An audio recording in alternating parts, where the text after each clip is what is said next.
Olá pessoal, bom dia, tudo bem? Bem-vindos aqui à minha casa. Eu estou muito satisfeito com as nossas evoluções. Criamos um ambiente de perspectivas múltiplas, né? Onde podemos verdadeiramente construir esse processo de ensino-aprendizagem de maneira colaborativa. Eu preparei neste momento alguns slides para trazer para vocês que compreendem uma boa parte do conteúdo tratado no nosso módulo 1, que tratou de ética, moral e valores. Eu gostaria inicialmente de trazer, não é, que já que estamos estudando ética e sustentabilidade, eu gostaria de trazer o Triple Bottom Line desenvolvido pelo John Elkington, que nos mostra então que as organizações elas precisam ser economicamente viável, socialmente justa e ecologicamente correta, não é isso? E isso significa que as tomadas de decisão elas têm que têm que levar em conta de forma sistêmica as dimensões econômica, social e ambiental. Como que nós podemos tratar isso à luz do que o conteúdo do módulo 1 do nosso e-book oferece? Eu diria que, primeiramente, seria interessante reforçar que as organizações elas são locais em que pessoas de bem podem se reunir para transformar o mundo para melhor. Eu gosto do princípio de Arquimedes, que nos diz que me dê um ponto de apoio e uma alavanca que eu mudarei o mundo. É assim que eu imagino e vislumbro as organizações que são aquelas organizações que verdadeiramente vão se perenizar, porque cada vez mais as organizações necessitarão do endosso da sociedade para que possam continuar abrindo as suas portas. Estamos então verdadeiramente vivenciando uma revolução cultural global, em que, por meio das organizações, nós conseguiremos construir um mundo melhor, um mundo mais ético. Mas o que é ética, não é? Vamos ver. Eu gosto deste caso aqui envolvendo esse simpático macaquinho, o Naruto, porque o David, que é um fotógrafo, que alega ter perdido, no primeiro momento ele falou que havia perdido uma câmera num parque ecológico, num parque aberto lá na Indonésia, e que os macacos começaram a manipular de forma espontânea a máquina fotográfica, dando origem a essa selfie esplendorosa em que o Naruto inclusive aparece com algo que me parece ser um sorriso, não é? Eis que o David começou a ter algum tipo de lucratividade, né? Com essas fotos, chegou a ganhar 2.000 libras em um ano, o que cessou após a Wikimedia ter disponibilizado a fotografia como se fosse então algo público. E o David entrou na justiça contra a Wikimedia. Na sequência, a PETA, que é um grupo americano de proteção aos animais, entrou na justiça contra o David, alegando que, peraí, na verdade, quem deveria receber este valor pelas fotografias seria o Naruto, ou então, pelo menos, aquele parque poderia você utilizar esses valores para a preservação dessa espécie que começa a entrar em extinção. Olha que grande polêmica, né? Essas polêmicas, esses dilemas éticos e até mesmo que caminham para a área do direito autoral, elas estão muito presentes no nosso dia a dia nas organizações. O que se definiu mais à frente desse imbróglio foi de que uma parte ficaria então para o David e outra parte seria direcionada para a preservação desse animalzinho tão simpático como é o caso do Naruto, e a PETA faria então essa intermediação. A PETA é uma associação americana de trabalha questões éticas relacionadas aos animais. É extremamente complexa essa situação porque envolve até um questionamento dessa visão antropocêntrica, né, de que o ser humano, por ser a imagem e semelhança de Deus, teria os direitos, enquanto fica muito nebuloso qual seria o direito dos demais animais que nos acompanham aqui nessa jornada. Vejam mais, nós temos aqui uma fotografia de um exoesqueleto, né? Um exoesqueleto de um funcionário trabalhando ali na Fiat. Esse exoesqueleto é uma tecnologia que vai permitir que você consiga trabalhar e sair ao final do dia menos fadigado, podendo então até mesmo ter um reflexo no seu bem-estar, no convívio com a sua família, filho, eventualmente cachorro. Você vai chegar e poderá interagir mais com a sua família. As tecnologias estão aí presentes para isso. Vejam essa outra fotografia do exoesqueleto. Você faz no primeiro momento, né, esse esforço e depois você está seguro aqui para o exoesqueleto, você faz só o ajuste fino.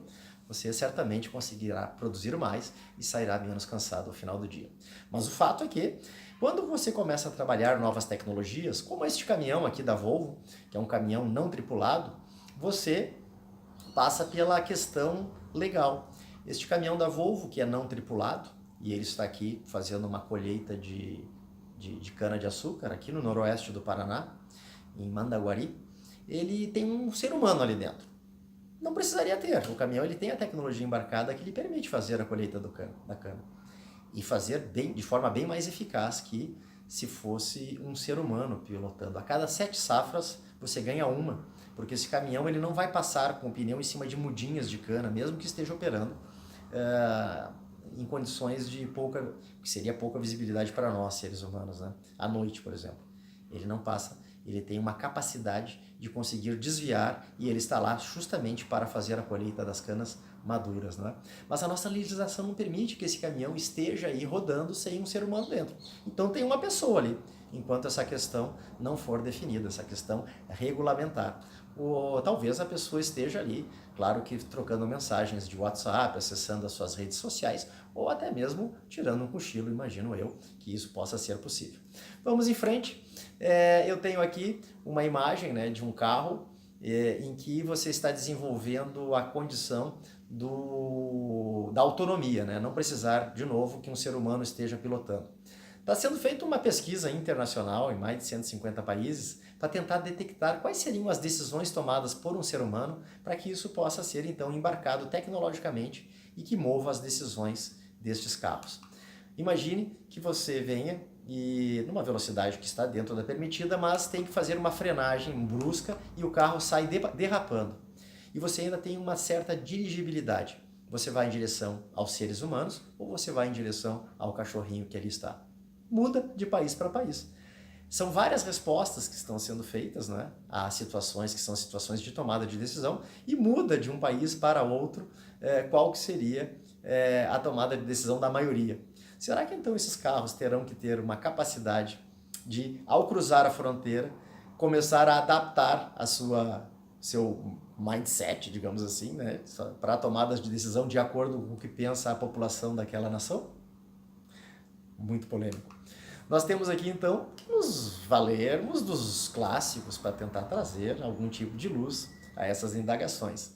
Nós temos aqui então o livro do Vasquez, né, Ética, que nós tivemos a oportunidade de ler, o primeiro capítulo que eu adaptei e deixei lá nos nossos estudos do módulo 1, em que o Vasquez nos diz que moral tem a ver com prática, né? Então moral é prática.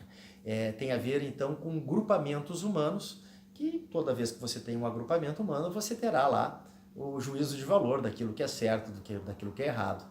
E aquilo que eles praticam tem a ver com suas crenças, né? Isso tem a ver com a sua socialização primária, no seu convívio com pais, com colegas, mais próximos ainda na fase escolar, e em alguns casos, até mesmo convívio com pessoas que praticam uma mesma religião. Mas o fato é que essa moral, que tem a ver com a prática, ela tem uma certa diversidade e até tem influências temporais. Uma moral que era vigente no início do século passado não necessariamente é uma moral ainda praticada nos dias de hoje. Por quê? Porque pode ter havido em algum momento o impacto da ética. O que é a ética? A ética é algo reflexa. A ética, então, ela tem um pensamento filosófico e a moral é a ciência da ética. A ética, ela procura trazer algo que seria aceitável dentro de um agrupamento humano para algo mais generalizável e universalizável. A ética procura, então, trazer o que é o bom, o que é o justo. E a ética, ela pode, então, modificar morais estabelecidas. Muito bem. Vamos em frente. Eu, inclusive, trouxe para vocês, né, esse quadro do Henri Matisse, em algum momento, esse quadro de 1909. Ele sofreu sérias críticas num salão de outono, né, em Paris, em 1910, quando ele foi apresentado a primeira vez para o grande público, por conta do nu. Né? Então temos aqui o nu, as pessoas interagindo, e lá naquela época houve realmente muitas críticas. O que para os nossos padrões atuais, esse quadro está exposto em Nova York, não vemos nenhum tipo de problema nesta pintura. Faz sentido ou não? Então aqui está uma prova de que a moral ela tem a ver sim com a temporalidade, existe a moral diversa e essa moral ela pode ser modificada no decorrer do tempo a partir de um pensamento filosófico que seria então a ética. Qual seria a diferença entre um código de ética e um código de conduta nas organizações? Bom, o código de ética, né, esses slides que eu estou apresentando aqui nas minhas costas, eu vou disponibilizar aqui logo abaixo do vídeo e vocês poderão consultá-los com uma melhor precisão, né? Porque eu sei que fica um pouquinho distante para vocês acompanharem com precisão. Mas veja, eu deixo aqui um código de ética e um código de conduta da Petrobras e ao lado desse código de ética e código de conduta eu coloco ali uma passagem que mostra que o código de ética tem um desejo de se colocar como algo mais generalizável, né? Respeitar a diversidade em todas as suas formas, por exemplo, seria algo para estar presente no código de ética. Mas o código de conduta já é algo mais específico e pode inclusive gerar sanções. Veja aqui no código de conduta da Petrobras está que no horário do expediente você não poderá acessar suas redes sociais. Então, se você assim o fizer, você poderá receber uma carta de advertência, ok? Então, o código de conduta tem a ver com moral, tem a ver com prática e está sujeito, inclusive, a algumas sanções. Temos aqui também, vocês poderão observar aqui nos slides que eu estou disponibilizando abaixo do vídeo, um cemitério de carros da Volkswagen que começa a alugar alguns desertos nos Estados Unidos, que esse aqui antes era um deserto, que era um cemitério de aviões e passou a ser um cemitério de carros da Volkswagen. Lembrando que a Volkswagen cometeu o grande equívoco, né? Uma falha clamorosa que deu origem ao chamado Dieselgate. Começou então a adotar uma medida extremamente criticada pelo mercado e sofreu as sanções por conta disso, em que estava emitindo mais dióxido de nitrogênio do que permitido nos seus carros a diesel, movidos a diesel. E aí estabeleceu um mecanismo nos seus automóveis em que se o carro estivesse com as rodas, né, os pneus rodando e a direção estivesse parada, o veículo entendia que estava sendo testado. Só naquele momento não emitia mais dióxido de nitrogênio do que o permitido. Quando os pneus começavam a rodar e a direção também a se movimentar, o automóvel entendia que não estava mais sendo testado e aí emitia mais dióxido de nitrogênio do que permitido. Olha, já passam de 34 bilhões de euros os prejuízos por conta dessa estratégia e também os presidentes da Porsche e da Audi foram presos porque se supõe que a gênese, né, dessa estratégia malfadada tenha vindo lá dessas duas organizações. Houve a punição. Temos aqui um caso mais doméstico, né? Ali está uma fotografia do Joesley Batista, do grupo JIF, porque nós tivemos, segundo a Polícia Federal, uma distribuição de 1 bilhão e 400 milhões em propinas que teriam se originado nessa organização, e isso para as distintas matizes políticas, né? O que ocasionou uma queda substancial no valor de mercado da organização. O valor de mercado de uma organização é extremamente sensível a esses deslizes, né, que as organizações em alguns momentos acabam cometendo. Por isso que eu costumo dizer que a governança corporativa ela é muito importante, mas ainda mais importante é a qualidade das lideranças. E liderança, obviamente, compõe o nosso capítulo 1, vocês devem ter visto, né? Olha só isso aqui. Nós temos aqui uma fotografia que eu deixo de uma pesquisa do Instituto Gallup que demonstra que somente 3 em cada 10 pessoas estão engajadas nas corporações. Isso é muito pouco, porque significa que você tem uma mediocridade satisfatória porque as pessoas continuam trabalhando lá, que geram funcionários nota 7, digamos assim. Você não terá excelência porque a excelência só existirá onde houver o ótimo, já nos dizia Ralph Waldo Emerson. Eu gosto demais dessa frase. O ótimo só existe onde houver o entusiasmo. Para ter entusiasmo, você precisará ter boas lideranças. Por quê? Porque a liderança, ela vai elevar as pessoas a novos patamares técnicos e humanos. Stretch, que aparece ali, stretch é alargamento. Você vai alargar as competências dessas pessoas e vai torná-las melhores técnicos, mas eu gosto de frisar isso, melhores seres humanos. Isso por meio das boas lideranças, não é? Eu gosto de trazer aqui essa fotografia do Elton Mayo, porque o Mayo, lá na década de 30, realizou uma pesquisa, que foi uma pesquisa onde ele, na Western Electric, separou 5 mulheres para trabalhar de forma monitorada, né, para verificar quais os impactos das condições de trabalho, como ventilação, iluminação, na produtividade humana. Elas trabalhavam lá num formigueiro humano e de repente se viram trabalhando apenas às 5 num local em que elas foram analisadas. Passava constantemente alguém perguntando como que elas estavam se sentindo, tiravam até a pressão delas, tiravam a pressãozinha delas e colocavam num relatório para depois sair o diagnóstico da pesquisa, né? E interessante que conforme você foi diminuindo as condições de ventilação e de iluminação, elas já estavam no final quase no breu, assim, no escuro, né? Sempre foi aumentando a produtividade delas. E Mayo nos trouxe, então, ele é o pai da humanização nas relações de trabalho, que mais importante do que propriamente um conforto concedido pelas instalações, é a forma como as pessoas são tratadas, a consideração para que se tem com elas. Elas estavam se sentindo importantes, conversavam com elas, queriam saber como que elas se sentiam. Olha que interessante isso. A pesquisa, ela tinha um tipo de objetivo de tentar, ao final, o viés era esse, né? Definir que condições de trabalho afetam a produtividade humana e se definiu que condições relacionadas a como que você trata as pessoas, né, que tipo de consideração você tem para com elas, efetivamente continuará constantemente aumentando a produtividade e o grau de entrega das pessoas numa organização. Temos também aqui o Herzberg. O Herzberg, ele nos trouxe, dentro dos seus estudos, que as pessoas elas se motivam realmente não é apenas por questões relacionadas a salário e condições de trabalho, como iluminação e ventilação, e sim por possibilidades de desenvolvimento, né?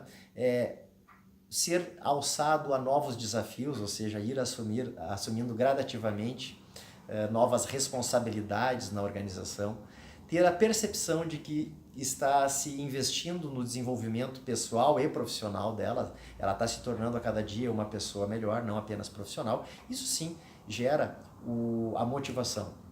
Trouxe também aqui o Douglas McGregor, porque esse cara ele trouxe uma conclusão sensacional.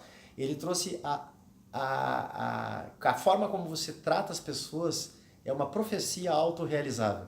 O que significa isso? Se você tratar uma pessoa como ela sendo uma pessoa preguiçosa, ela vai ser uma pessoa preguiçosa. Se você desconfiar muito de uma pessoa, ela tenderá a lhe trair. Olha que interessante isso. E o inverso é verdadeiro. Se você acredita na pessoa, se você entende que ela é uma pessoa dedicada, ela tenderá a se comportar dessa maneira. Eu acho maravilhoso isso. Porque, veja, esses autores, né, o Mayo, o Herzberg, o McGregor, tem outros, claro, eu procurei pensar esses três, eles começam a confrontar aquele estilo do capataz de indústria, né? Muito presente na década de 40 e de 50, será que não tem mais hoje nas empresas? Eu sei que tem, você também sabe. Que é valorizado então o pulso firme, o linha dura, o mão de ferro. E nós estamos vendo, né, conforme a evolução dos estudos a respeito de liderança, que o que tem que realmente haver é uma relação, claro que responsável, uma relação em que se entregará às metas organizacionais, mas que prevaleça a afetividade, a amorosidade, como nos diz aqui Clayton Christensen, que é hoje a pessoa mais valorizada, segundo a HSM Management, no mundo, no que tange a estudos sobre o que seria a melhor liderança. Aqui ele diz: eu quero que a pessoa que se encontrar comigo sinta que Deus existe e o ama por meio de mim. Veja, não estou aqui tratando de nenhum tipo de proselitismo religioso, Mas você percebe como que está presente aqui a afetividade e a amorosidade? Esse cara está rodando o mundo, ele está difundindo esse tipo de olhar e isso chegará nas organizações, eu não tenho a menor dúvida. Essa fotografia é muito bacana, passa aqui o Papa Francisco e ele dá um tapinha na mão, não é? Daquele guarda do Vaticano e a face dele consegue apresentar ali um elevado grau de satisfação. Difícil dizer grau de satisfação, porque grau é algo quantitativo, né? E aquilo ali é qualidade na relação, é algo qualitativo. Mas eu posso assegurar que certamente esse guarda, quando chegar para conviver com as pessoas do seu bem-querer, estará animicamente afetado de uma forma muito positiva por conta desse breve contato. Veja, é mínimo o esforço requerido, mas tem um efeito brutal na forma como as pessoas se sentem. Isso vale para o bem, isso vale para o mal. Ou seja, se você destratar, desrespeitar aquele que é um liderado seu, você vai fazer com que essa pessoa saia, porque isso vai para além dos muros organizacionais, saia dali e vá conviver com a sua família já de com uma sensação mais dissonante, né? Desenergizado. Essa pessoa tenderá a começar a ver o copo meio vazio. O contrário, ainda bem, é verdadeiro. Se você tratar bem, for afetivo, tiver consideração para com a pessoa, demonstrar um carinho, afetividade e amorosidade, você vai impactar positivamente não apenas essa pessoa, mas aqueles que orbitam na vida dela. Temos aqui um gráfico, né, que é um gráfico interessante, porque daqui a pouco você pode começar a achar que eu sou um tanto quanto romântico e estaria deixando de lado algumas questões mais pragmáticas, né? Esse gráfico ele mostra um estudo feito e aparece no livro Capitalismo Consciente, do McKee e do Sisodia, que as empresas que são as 100 melhores empresas para se trabalhar nos Estados Unidos vêm consistentemente tendo a maior valorização média anual no mercado de ações. E isso comparativamente com outras empresas que estão indo muito bem, como é o caso das 500 maiores, né, das Standard Poor's, e aquelas que compõem o índice Russell 3000. Não está se comparando as 100 melhores empresas para se trabalhar com empresas ruins. Não, estamos fazendo, no caso McKee e Sisodia fizeram, e eu estou aqui aproveitando para transmitir para vocês, que tratar bem as pessoas dá resultado. Tratar bem lhe traz um retorno em termos de resultados organizacionais. Veja que não tem nada de romântico, então. É uma questão que você pode analisar pela ótica do retorno organizacional. Eu gosto de trazer um exemplo, tem uma empresa aqui de Curitiba, do interior do Paraná, que é a Pormad, né? E a Pormad, ela é uma das 5 melhores empresas para se trabalhar. Lá na Pormad, se você ler um livro, não é? Funcionário da Pormad ler um livro, você receberá um acréscimo na sua remuneração. Se você se dispuser a ensinar o que aprendeu no livro para um colega, você tem mais um plus ainda, né? Você tem um plus na sua remuneração. É fantástico isso. Inclusive, um dia tive a oportunidade de conhecer o Zini, né? Que é o proprietário dessa organização, e ele fala que não é algo não que mereça um elogio, porque isso traz resultados organizacionais. Diminui causas trabalhistas, as pessoas passam a querer trabalhar para a Pormad no entorno, então você fica com mais possibilidades de atração de talentos. Dá retorno, tratar bem as pessoas dá retorno. E também, digno de registro, que começou a haver alguns problemas conjugais das pessoas que trabalham na Pormad por conta do gap de repertório. Você começa a ler e você vai amplificando, vai aperfeiçoando, tornando mais sofisticado o seu vocabulário e começou a dar até separação, crises conjugais, pois a Pormad também abriu aos cônjuges, né, essa mesma possibilidade e deixou lá na organização então uma biblioteca para que os cônjuges se sintam à vontade para participar desse processo de desenvolvimento, para se tornar melhores pessoas. E acaba sensibilizando também a remuneração do marido ou da esposa que trabalha na Pormad. Muito bem, pessoal, eu penso que seria isso. No módulo 1, então, vimos, né, a diferença entre moral, a diferença entre ética e também tratamos no nosso e-book de o que se espera em termos de liderança. Eu fico por aqui, estarei então gravando um vídeo desses para cada um dos nossos módulos como forma de aterrissagem de conceitos vistos em sala de aula. Fica aqui um grande abraço. Não esqueçam, eu estarei também deixando abaixo aqui desse vídeo os nossos slides que eu apresentei ali nas minhas costas. Muito obrigado, aquele abraço, até mais. Fiquem bem.